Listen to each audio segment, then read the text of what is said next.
የታይፎይድ እና የታይፈስ በሽታ አብዛኛውን ጊዜ በአንድ ላይ ወይም ደግሞ መተላለፊያ መንገዳቸው፣ የሕክምና ስርዓታቸው እንዲሁም የምርመራቸው የማይነጣጠሉ የሚመስሉ በሽታዎች ናቸው። ታዲያ ዛሬ እነዚህ ሁለት በሽታዎች ታይፎይድ እና ታይፈስ ምን አንድ ያደርጋቸዋል እንዲሁም ደግሞ ምን ያለያያቸዋል የሚለውን በዚህ ቪዲዮ እናያለን።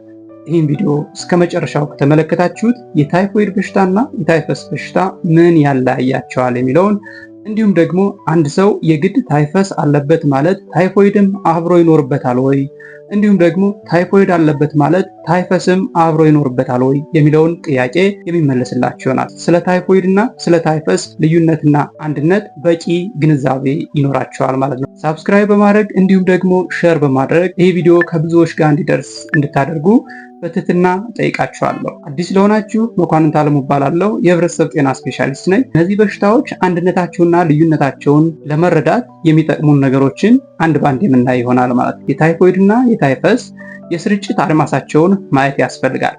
እነዚህ በሽታዎች በአብዛኛው ተሰራጭተው የሚገኙት የት ነው ስንል ሁለቱም በሽታዎች ተሰራጭተው የሚገኙት የንጽህና ጉድለታቸው ዝቅተኛ በሆኑ የማህበረሰብ ክፍሎች ነው።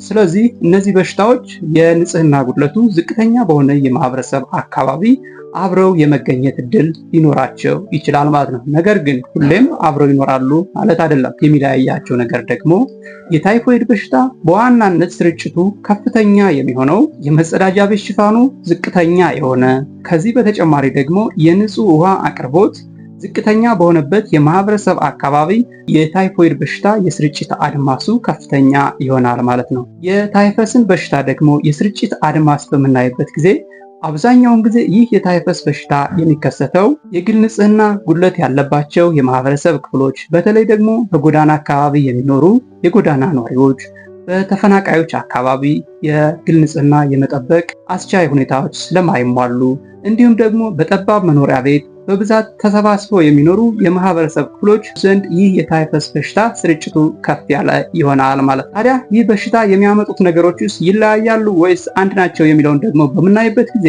ሁለቱም የታይፈስ በሽታና የታይፎይድ በሽታ በባክቴሪያ የሚመጡ በሽታዎች ናቸው። ነገር ግን እነዚህን በሽታዎች የሚያመጣው ባክቴሪያ አሁንም የየቅል ነው። የታይፎይድ በሽታ ሳልሞኔላ ታይፊ በተባለ ባክቴሪያ የሚመጣ እንዲሁም ደግሞ አልፎ አልፎ ደግሞ ሳልሞኔላ ፓራታይፊ በሚባል ባክቴሪያ አማካኝነት ይከሰታል። የታይፈስ በሽታ ደግሞ እንዲሁ የሚከሰተው ሬኪቲሺያ ፕሮዋዛኪ በሚባለው ባክቴሪያ ወይም ደግሞ ሬኪቲሺያ ታይፈስ በሚባሉ ባክቴሪያዎች አማካኝነት በሽታው ሰዎቹን ሊያጠቃ ይችላል ማለት ነው። ስለዚህ እነዚህ ሁለት በሽታዎች ከሚያመጣቸው ተዋሲያን አንጻር ሁለቱም በባክቴሪያ የሚመጡ ሲሆን ባክቴሪያው ግን የየቅል ተፈጥሮ የየቅል የሆነ የባክቴሪያ አማካኝነት የሚመጡ በሽታዎች ናቸው ማለት ነው። ታዲያ የመተላለፊያ መንገድ ውስጥ ደግሞ አንድ አይነት ይሆን ወይስ ደግሞ ይለያያል የሚለውን ደግሞ በምናይበት ጊዜ የታይፎይድ በሽታ በታይፎይድ አምጪ በሳልሞኔላ ታይፌ ወይም ደግሞ በሳልሞኔላ ፓራታይፌ የተበከለ ምግብን፣ ውሃ ሊሆን ይችላል፣ ሌሎች መጠጦችን ሊሆን ይችላል፣ እንዲሁም ደግሞ የእጅ ንጽህናችን በአግባቡ የማንጠብቅ ከሆነ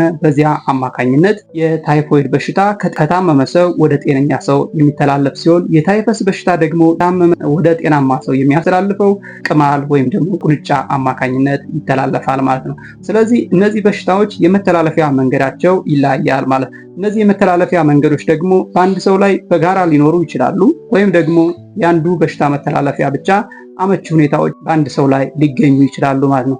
ስለዚህ የመተላለፊያ መንገዱ የሁለቶችም የንጽህና ጉድለቱ የሚያመሳስላቸው ቢሆንም ቀጥተኛ የመተላለፊያ መንገዱ ግን የተለያየ ነው። የታይፎይድ በሽታ የምግብና የውሃ ንጽህናን ባለመጠበቅ፣ የእጅ ንጽህናን ባለመጠበቅ የሚተላለፍ ሲሆን የታይፈስ በሽታ ደግሞ በሰውነታችን፣ በፀጉራችን እንዲሁም ደግሞ በመኝታ አካባቢ ያሉ ተባዮችን ባለማጥፋት እንደ ቅማል፣ እንደ ቁንጫ እንዲሁም ደግሞ እነዚህን ቁንጫ አምጪ አይጦችን በቤታችን የማናጠፋ ከሆነ ይህ የታይፈስ በሽታ ሊተላለፍብን ይችላል ማለት ነው። በዚህ ሁኔታ ሁለቱም በሽታዎች የመተላለፊያ መንገዳቸው ይለያያል ማለት ነው። እነዚህ ሁለት በሽታዎች ተላላፊ በሽታዎች እንደመሆናቸው የመደላደያ ጊዜያቸውንም ማወቅ አስፈላጊ ነው። ምክንያቱም የት እንደመጣ በሽታው ለመረዳት ስለሚጠቅመን ማለት ነው። ታይፎይድ የመደላደያ ጊዜ ከሳምንት እስከ 2 ሳምንት ነው። የታይፈስም የመደላደያ ጊዜው ከሳምንት እስከ 2 ሳምንት ነው።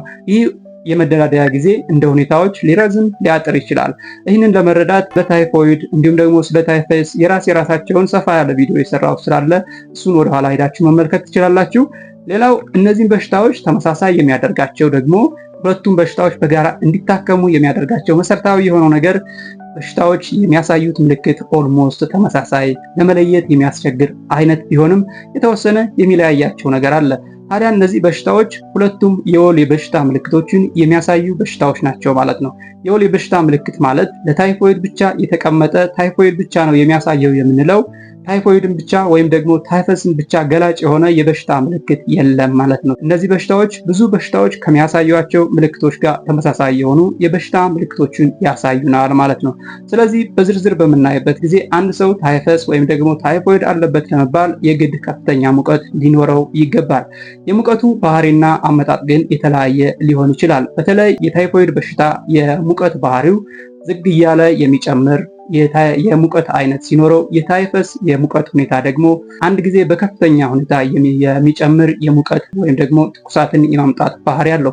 የእነዚህ ሁለት በሽታዎች የሚያሳዩቸው የበሽታ ምልክቶች በዝርዝር በምናይበት ጊዜ መጀመሪያ ለመግለጽ እንደተሞከረው የታይፎይድ በሽታ የሚያሳየው በከፍተኛ ሁኔታ ዝግ እያለ የሚጨምር ወይም ደግሞ ዝግ እያለ የሚያድግ ሙቀትን የማምጣት ባህሪ ሲኖረው፣ የታይፈስ በሽታ ደግሞ በፍጥነት የሚጨምር ከፍተኛ የሆነ ሙቀትን የማስከተል ባህሪ አለው።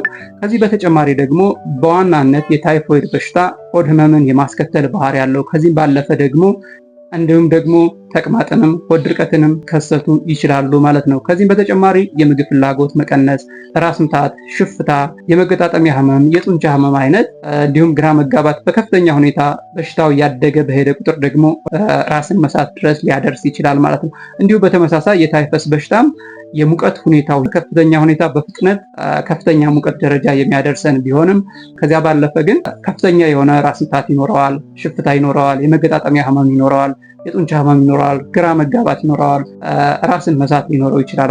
እነዚህ ነገሮች በዋናነት ይሄኛው በሽታ ነው የሚለውን በተወሰነ መንገድ ሊለዩልን ይችላሉ። ከዚህ ባለፈ ግን የምርመራ ሂደቱን በምናይበት ጊዜ የሚገለጽ ሆኖ በዋናነት ተጋላጭነታችን መሰረት ያደረገ ነው። ይሄኛው በሽታ ታይፎይድ ነው፣ ይሄኛው በሽታ ታይፈስ ነው ሊያስብለን የሚችለው ማለት ነው። የሁለቱንም በሽታዎች የምርመራ ሂደት በምናይበት ጊዜ ሁለቱም በሽታዎች ታይፎይድም ታይፈስም በዋናነት የሚታከሙት የባለሙያ ውሳኔን መሰረት አድርገው ነው። ምክንያቱም እነዚህ በሽታዎች በዋናነት የምርመራ የማረጋገጫ ሂደት ስለላቸው። ታዲያ የጤና ባለሙያዎች እነዚህ በሽታዎች አንድ ሰው ታይፎይድ አለበት ወይም ደግሞ ታይፈስ አለበት ብለው ለመወሰን የሚያስችሏቸው መሰረታዊ ነገሮች ምንድናቸው የሚለውን በምናይበት ጊዜ በዋናነት አንድ ሰው ታይፎይድ ወይም ታይፈስ አለበት ለመባል የግድ ከፍተኛ ሙቀት መኖር ያስፈልጋል። ከዚያ ባለፈ ደግሞ ይህ ሰው ለታይፎይድ ነው ለታይፈስ ነው ተጋላጭ የሆነው የሚለውን ማየት ያስፈልጋል። ይህን በምናይበት ጊዜ የታይፎይድ ተጠርጣሪ ታይፎይድ አለበት ለመባል የግድ አንድ ሰው ንጹህ ላልሆነ ውሃ፣ ንጹህ ላልሆነ ምግብ ሊበላበት የሚችል ሁኔታ ንጽህናው ያልተጠበቀ ሁኔታ እርግጠኛ በምንሆን ጊዜ ይህ ሰውዬ ለታይፎይድ ተጋላጭ ነው ልንል እንችላለን። እንዲሁም ደግሞ አንድ ሰው ደግሞ ለቅማል ተጋልጦ ከሆነ ለቁንጫ ተጋልጦ ከሆነ ለታይፈስ ተጋላጭ ነው እንላለን ማለት ነው። ስለዚህ እነዚህ ተጋላጭነቶች አንድን ሰው ታይፈስ ነው ወይም ደግሞ ታይፎይድ ነው ለማለት ያገለግላሉ ማለት ነው። ታዲያ ለታይፈስ እና ለታይፎይድ የሚደረጉ የምርመራ ሂደቶች ምን ይመስላሉ የሚለውን በምናይበት ጊዜ ክሊኒካል ምርመራ ወይም ደግሞ በባለሙያ የሚወሰድ ሆኖ የላብራቶሪ የምርመራ ዘዴዎችን ግን በምናይበት ጊዜ በእኛ ሀገር ባሉ ጤና ጣቢያዎች በስም የታይፎይድን የላብራቶሪ ማረጋገጫ ስም የላቸውም። ነገር ግን የላብራቶሪ ምርመራ ማረጋገጫ የላቸውም ሲባል ላብራቶሪ ምርመራ ዘዴዎች አይሰሩ ማለት አይደለም። ሌሎች በሽታዎች መኖር አለመኖራቸውን፣ እነዚህ የሚታዩ ምልክቶች በሌላ በሽታዎች መምጣት አለመምጣታቸውን ለማረጋገጥ የሚሰሩ ሌላ የላብራቶሪ ምርመራዎች ይኖራሉ። ነገር የተለመዱ የዋይዳል እና የዌልፕሌክስ የምርመራ ዘዴዎች በራሱ የምርመራ ውጤቱን አዛብቶ ስለሚናገርና ስለሚዋሽን ስለሚያሳስት ምርመራ አያገለግልም። ስለዚህ እነዚህን እንድንጠቀም አይመከርም። ከተጠቀምናቸውም ደግሞ የሚያሳስቱ ስለሆኑ እነዚያን መጠቀም አያስፈልግም። ሌሎች ግን ለምሳሌ ለታይፎይድ ምርመራ የካልቸር ምርመራ አለ። ይህ ጎልድ ስታንዳርድ በጣም ጥሩ የሚባለው የምርመራ ዘዴ ነው። ነገር ግን በእኛ ሀገር ሁኔታ ከኢኮኖሚ አንጻር ካለ ሀብት ውስንነት እንዲሁም ደግሞ የምርመራ ሂደቱም ረዘም ያለ ጊዜ የሚጨርስ ስለሆነ ለሕክምና አንድን ሰው ታይፎይድ አለበት ወይም ደግሞ የለበትም የሚለውን ለመመርመር በሕክምና ተቋማት የሚያገለግል አይደለም። እንዲሁም ደግሞ ለታይፈስ ምርመራም ኢንዳይሬክት ኢሚዩኖፍሎረሰንት ቴስት አለ። ይህ ምርመራም እንግዲህ በእኛ ሀገር የሕክምና ስታንዳርድ አፎርዴብል አይደለም ወይም ደግሞ አቅምን ያገናዘበ ስላልሆነ ለምርመራ አያገለግልም። ስለዚህ የታይፎይድ እና የታይፈስ በሽታ በእኛ ሀገር ሁኔታ የሚመረመረው በባለሙያዎቹ ውሳኔ ነው ማለት ነው። ባለሙያዎቹም ዝም ብለው የሚወስኑ ሳይሆን የበሽታው ምልክት አይተው ተጋላጭነቱን አይተው እንዲሁም ደግሞ ሌሎች በሽታዎች እንደሌሉብን ሲያረጋግጡ አንድን ሰው ታይፎይድ አለበት ወይም ደግሞ ታይፎይድ የለበትም የሚለውን ይወስናሉ ማለት ነው። የሕክምና ስርዓት በምናይበት ጊዜ የታይፈስ በሽታም የታይፎይድ በሽታም የሚመጡት በባክቴሪያ አማካኝነት ነው። ስለዚህ የሁለቶችም ሕክምና የሚሆነው ጸረ ባክቴሪያ መድኃኒቶችን መውሰድ ይሆናል ማለት ነው። እነዚህ ጸረ ባክቴሪያ የታይፎይድን በምናይበት ጊዜ እንደ ሲፕሮፍሎክሳሲሊን፣ እንደ አዚትሮማይሲን፣ እንደ ሴፍትራክዞን አይነት መድኃኒቶች በሚዋጥም የሚወሰዱ በመርፌም የሚወሰዱ መድኃኒቶች እንጠቀማለን። ከዚህ ባለፈ ደግሞ ለታይፈስ ደግሞ እንደ ዶክሲሳይክሊን፣ እንደ ቴትራሳይክሊን፣ እንደ ካፍ አይነት መድኃኒቶችንም ለሕክምና ያገለግላሉ ማለት። እነዚህ ጸረ ባክቴሪያ መድኃኒቶች ናቸው። አንዴ ከተጀመሩ ማቋረጥ አያስፈልግም። ምክንያቱም ጸረ ባክቴሪያ መድኃኒቶችን የምናቋርጥ ከሆነ መድኃኒት የተላመደ ባክቴሪያ ዲቨሎፕ ስለምናደርግ በሽታው ለሌላ ጊዜ በጸረ ባክቴሪያ መድኃኒቶች የመዳን እድሉ እንዲቀንስ ያደርጋል ማለት ነው። ከዚህ በተጨማሪ ደግሞ ሁለቶችም በሽታዎች ታይፎይድም ታይፈስም ደግሞ አጋዥ የሆኑ ሕክምናዎች የሙቀት ማብረጃ እንዲሁም የህመም ማስታገሻዎች እንዲሁም ደግሞ የሰውነታችን የፈሳሽ መተኪያዎች ነፃ ፈሳሾች እንዲሁም ደግሞ የምግብነት ይዘት ያላቸው ፈሳሾች ሊሰጡን ይችላሉ ማለት ነው። የህክምና ሁኔታው ይህንን ይመስላል። የታይፎይድ እና የታይፈስ በሽታን የመከላከያ ስርዓቱን ስናይ የመከላከያ ስርዓቱ የሚነሳው የመተላለፊያ ስርዓቱ ላይ ነው። ስለዚህ የታይፎይድ በሽታ የሚመጣው በንጽህና ጉድለት ነው። የእጅ ንጽህናን በአግባቡ ባለመጠበቅ፣ የምግብ ንጽህናን በአግባቡ ባለመጠበቅ እንዲሁም ደግሞ የምንጠቀመውን ውሃ ንጽህናውን ባለመጠበቅ ምክንያት የሚመጣ በሽታ እንደመሆኑ የመከላከያ መንገዱም የታይፎይድ በሽታ የመከላከያ መንገዱም የምግብና የውሃ ንጽህናውን መጠበቅ እንዲሁም ደግሞ ስርዓት ባለው መንገድ መጸዳጃ ቤትን በአግባቡ መጠቀም፣ ከዚህ ባለፈ ደግሞ በወሳኝ ሰዓታት እጅን በአግባቡ በሳሙና መታጠብ የታይፎይድ በሽታን ለመከላከል የሚያገለግል ሲሆን የታይፈስ በሽታን ለመከላከል ደግሞ እንዲሁ የግል ንጽህናን መጠበቅ፣ ጨርቅን ማጠብ እንዲሁም ተባዮች ካሉት ደግሞ እስከ መቀቀል ወይም ደግሞ የሚረጩ ጸረ ተባይ መድኃኒቶችን መርጨት ሊሆን ይችላል። ቅማል፣ ቁንጫ፣ አይጦችን ማጥፋትም እንደዚሁ የታይፈስ በሽታ መተላለፊያ መንገዶች ስለሆኑ እነዚህን በማጥፋትም በሽታውን መከላከል እንችላለን። እንዲሁም ደግሞ ተንቀሳቃሽ ከሆነ ተባይ ያለበት አካባቢ የምንደርስ ከሆነ ደግሞ የተባይ መከላከያ ቅባቶችን በመቀባት ተባዮች እንዳይበሉን በማድረግ ታይፈስን መከላከል እንችላለን ማለት ነው። ስለዚህ የታይፎይድ እና የታይፈስ ልዩነት ይህንን ይመስላል ማለት ነው። ስለዚህ ታይፎይድ እና ታይፈስ የግድ በጋራ ሁልጊዜ አብረው የሚከሰቱ እናትና ልጅ ወይም ደግሞ ቤተሰብ አይደሉም። የሚተላለፉበት መንገድም የተለያየ ነው። ይህ በመሆኑ እንግዲህ አብረው ላይከሰቱ ይችላሉ ማለት ነው። አንድ ሰው ታይፈስ ካለበት የግድ ለታይፎይድ መታከም የለበትም። ታይፎይድም ካለበት ደግሞ የግድ ለታይፈስ አብሮ መታከም የለበትም።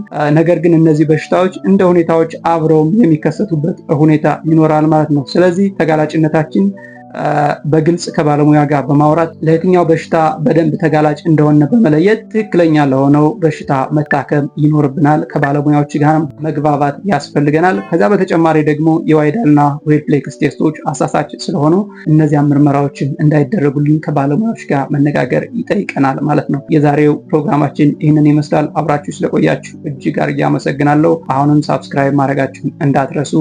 ላይክ እና ሼር በማድረግ ደግሞ ለብዙዎች እንዲደርስ ቪዲዮ እንድታግዙ አሁንም በትህትና ጠይቃችኋለሁ። አብራችሁ ስለቆያችሁ እጅግ አድርጌ አመሰግናለሁ። ያላችሁበት ሰላም